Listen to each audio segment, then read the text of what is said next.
Hello everyone and welcome back to our PYQ analysis series. So today we will be discussing certain questions which are related to your human resources, poverty and flagship schemes.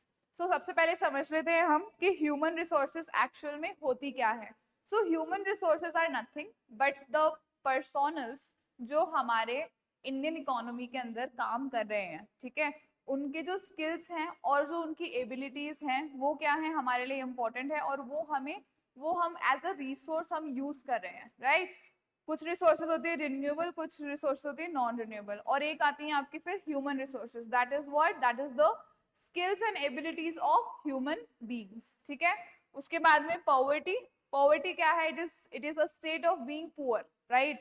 When you are not able to fulfill the minimum standards of living, okay, where you cannot fulfill your basic needs and necessities. That is the situation of what?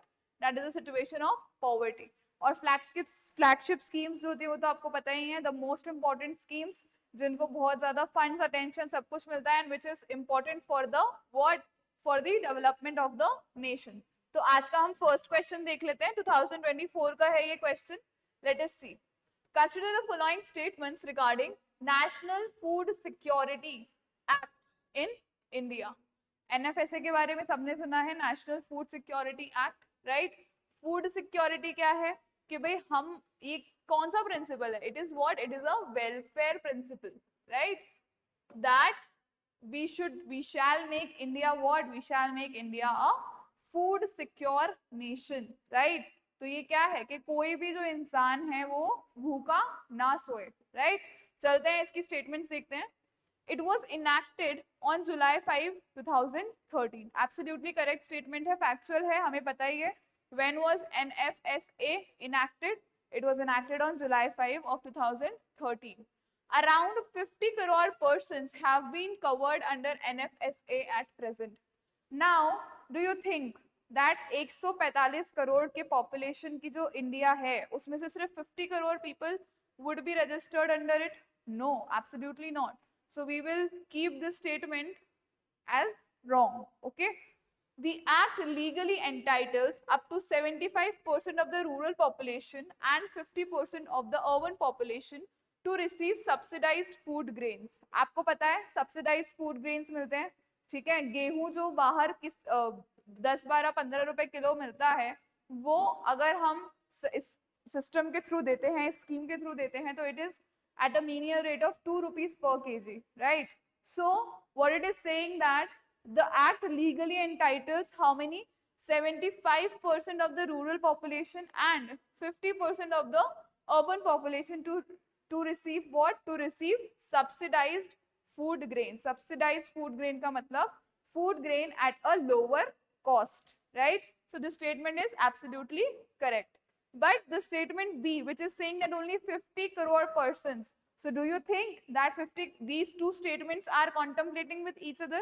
Not at all. हमारी जो देश की आबादी है, it is 145 crores and approximately 1/3 of the population of India. It is entitled and it is what? Covered under this NFSA Act. So option B is what? Option B is incorrect. Correct options आपके कौन कौन से हैं? ए और सी. तो आपका सही जवाब क्या होगा? Both A and C are correct, right. A and C are correct. आगे चले हमारे नेक्स्ट क्वेश्चन की तरफ. ओके, सो नेक्स्ट क्वेश्चन हमारा देखो क्या कह रहा है. 11th 5-year plan emphasized on economic growth with social justice. No. Economic growth and human development, okay. Faster and more inclusive growth, yes, this was one of the objective of our 11th 5-year plan. And faster, sustainable and more inclusive growth. Now over here this word sustainable has been added, ठीक है, which is more correspondent with your 12th 5-year plan, right. So the correct option over here, what would it be? Faster and more inclusive growth या economic growth and human development? So इस वाले question के अंदर what we will be saying is that जो कि हमारा 11th 5 year plan था, ठीक है, उसने faster and more inclusive growth के ऊपर ध्यान दिया था, राइट। जब हम सस्टेनेबल की बात करते हैं, when sustainable word comes in, so it is more resembling towards what, it is more resembling towards your 12th 5 year plan, ठीक है। So when we are talking about 11th 5 year plan, so उसका major theme क्या था, it was faster and more inclusive growth, ठीक। So I hope this is clear to you people, and this was what, this was our second last 5 year plan. Total हमारे 12 5 year plan हुए 2017 तक, right. आपका ये जो ये था 11th 5 year plan, it was second last 5 year plan, and it focused on what, it focused on faster and more inclusive growth, ठीक है। So your correct option would be option number 3। कब का question है ये, 2018 का question है। आगे चलते हैं हमारे नेक्स्ट क्वेश्चन की तरफ। नेक्स्ट क्वेश्चन देखो क्या बोल रहा है, okay. Unemployment and poverty estimates in India are based on, unemployment and poverty estimates in India are based on, किसके ऊपर बेस्ड होते हैं ये? फर्स्ट ऑप्शन दिया हुआ है NSSO, house hold consumption expenditure सर्वे, बिल्कुल सही बात है, येस और नो। जो NSSO कंडक्ट करता है, कौन है NSSO? NSSO is your national sample survey office. क्या है NSSO? National sample survey office, right? So NSSO, it conducts what? It conducts the consumption expenditure survey। मतलब एक हाउस होल्ड के अंदर कंजम्पशन के ऊपर कितना एक्सपेंडिचर हुआ, कि एक हाउस होल्ड ने जितनी चीजें कंज्यूम करी हैं उसके ऊपर उन्होंने कितने पैसे खर्च करे हैं। उससे उनको क्या पता चलेगा कि भाई अगर ये लोग इतना खर्च कर रहे हैं, इसका मतलब क्या है, ये लोग अर्न कर रहे हैं, अर्न कर रहे हैं तभी तो खर्च कर पाएंगे। तो उससे एक आइडिया हमें लग जाता है, ठीक है, जिसके बेसिस के ऊपर हम लोग अनएम्प्लॉयमेंट और पॉवर्टी के एस्टिमेट्स जो है निकाल लेते हैं। अब ये जो NSSO कंडक्ट करती है ये सर्वे, ठीक है, इसमें बहुत सारे क्वेश्चनर्स प्रिपेयर्ड होते हैं, ऑलरेडी स्टैंडर्डाइज क्वेश्चनर्स होते हैं, जिनके अंदर इनके एस्टिमेट्स को कैलकुलेट करने के लिए कुछ क्वेश्चंस होते हैं, ठीक है। Based on that then these estimates are what, these estimates are calculated, ठीक है। उसके अलावा और ऑप्शंस क्या दिए हुए हैं? और ऑप्शंस में देखो CSO, household consumption expenditure survey, no, हम लोग NSSO का मानते हैं, right. Then planning commission household consumption expenditure survey, no. NSSO family income survey, no. We are more concerned with what, सबसे ज्यादा एक्यूरेट हमें जवाब, सबसे ज्यादा एक्यूरेट एस्टिमेट हमें किससे मिल सकता है? By the consumption expenditure survey. That is why we include what, we include this thing into our observation of what, estimates of poverty and unemployment, ठीक है। I hope that this is clear to you people, that why we are only, you know, including this thing, okay। So this is all which you had in this particular question। Moving on to our next question, देखो next question क्या बोल रहा है, choose the correct option in the context of पहल scheme। क्या बोल रहा है ये, कि पहल स्कीम के लिए सबसे सही आंसर आपको चूज करना है, ठीक है। सो देखते हैं सबसे पहला, it is first variety of jam. क्या बोल रहा है ये, that it is first variety of jam. It is, बिल्कुल सही बात है ये, ठीक है। जन आधार, जनधन, आधार और क्या, आपका मोबाइल, राइट। जैम का फुल फॉर्म क्या है? जन धन, आधार और mobile, right. Direct benefit transfer scheme थी ये, DBT स्कीम थी एक तरीके की, पहल, राइट। क्या इसका फुल फॉर्म क्या था पहल का?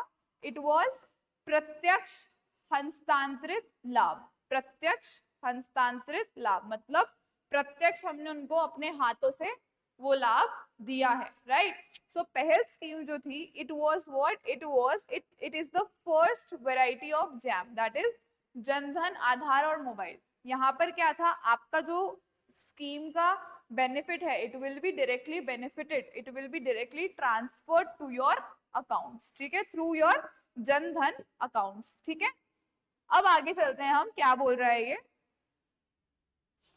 it transfers LPG subsidy via DBT, right? Absolutely correct है।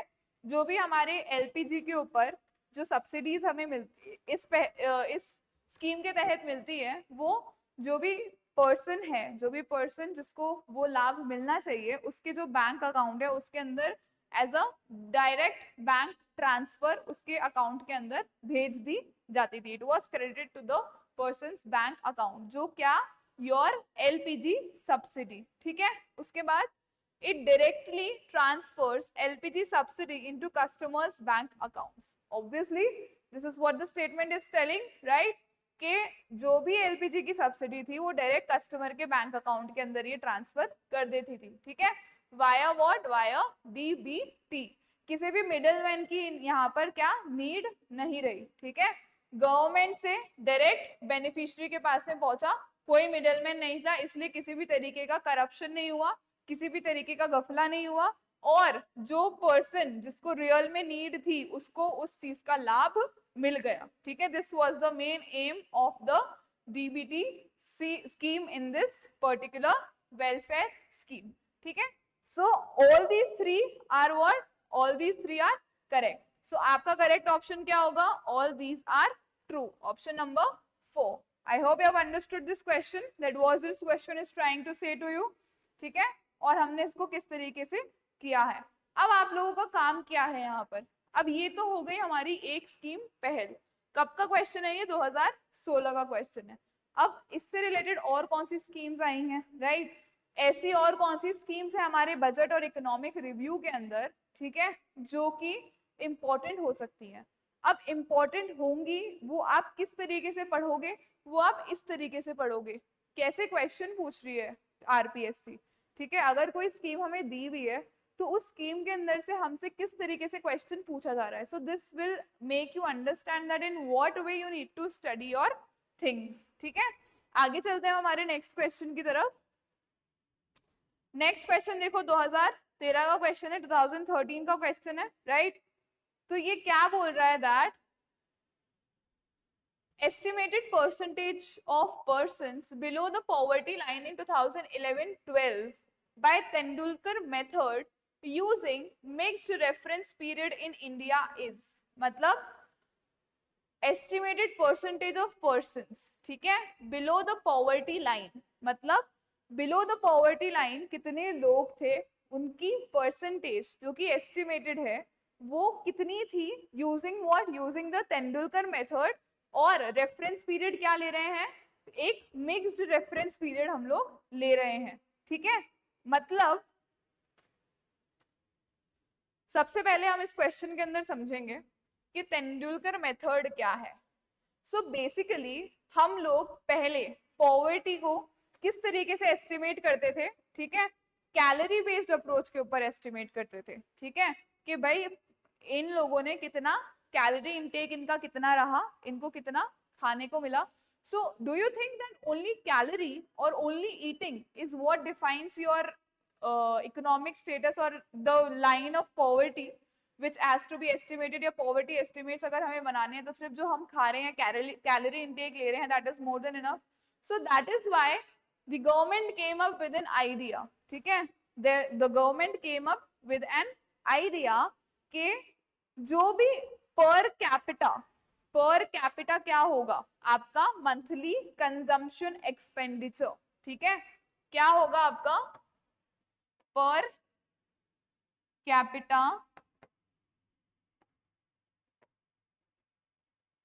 monthly consumption expenditure,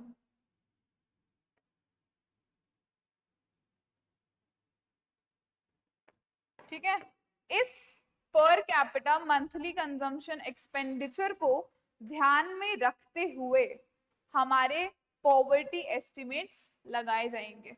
ठीक है, पॉवर्टी एस्टिमेट्स किससे शिफ्ट हुए इसके ऊपर, जो आपकी कैलोरी इनटेक अप्रोच थी, जो आपकी कौन सी अप्रोच थी, कैलोरी इनटेक अप्रोच थी, उसको शिफ्ट किया गया किसके ऊपर, your monthly per capita consumption expenditure approach के ऊपर, for estimating what, for estimating your poverty estimates. ठीक है, जो भी पॉवर्टी एस्टिमेट्स थे उनको एस्टिमेट करने के लिए क्या किया गया, कैलोरी इनटेक अप्रोच से शिफ्ट किया गया किसके ऊपर, पर monthly per capita consumption expenditure के ऊपर। क्यों, क्योंकि सिर्फ खाना ही पॉवर्टी को डिफाइन नहीं करता है, there are other certain basic amenities and needs जिनके ऊपर लोग खर्च करते हैं।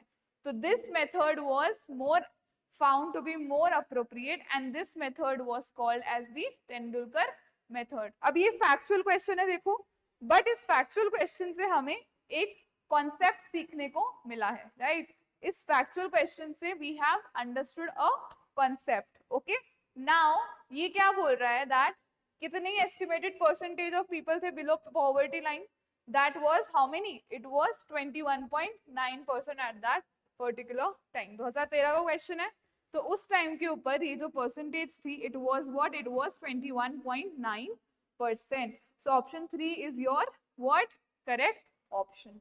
ठीक, समझ में आई सबको बात। नाउ आगे चलते हैं हमारे नेक्स्ट क्वेश्चन की तरफ। नेक्स्ट क्वेश्चन देखो क्या है, the 12th 5-year plan of India mainly focuses on, हमने ऑलरेडी डिस्कस किया था ये स्टार्टिंग के अंदर ही 11th 5-year प्लान के टाइम पे। 12th 5-year प्लान जो था हमारा लास्ट 5-year प्लान था, उसके बाद में planning commission was gone and NITI Aayog was there in the picture. क्या था 12th 5-year प्लान का main focus, it was faster sustainable and more inclusive growth which we have already discussed. ठीक है, सो जितने भी 5-year प्लान्स हैं उनकी बेसिक थीम्स आप लोगों को पता होनी चाहिए। For that we will be also having a session, we will be having a detailed discussion on all of these 5-year plans। ठीक है, now if you people have any doubts in any of the sessions or in any of your preparation, तो आप नीचे description box के अंदर एक link दिया हुआ है, you can just go there and you can click on that link and you can register yourself a session, counseling session, जहां पर आपके जो भी डाउट्स क्वेरीज है उनको हम लोग सॉल्व कर देंगे। ठीक है, so this was all for today and we will be meeting again in our next video with next questions। And ऐसे कर करके हम लोग जितने भी आपके क्वेश्चंस हुए हैं 2013 से लेकर 24 तक के, वो सारे क्वेश्चंस डिस्कस कर डालेंगे। ठीक है, so this was all for today and all the very best, thank you so much.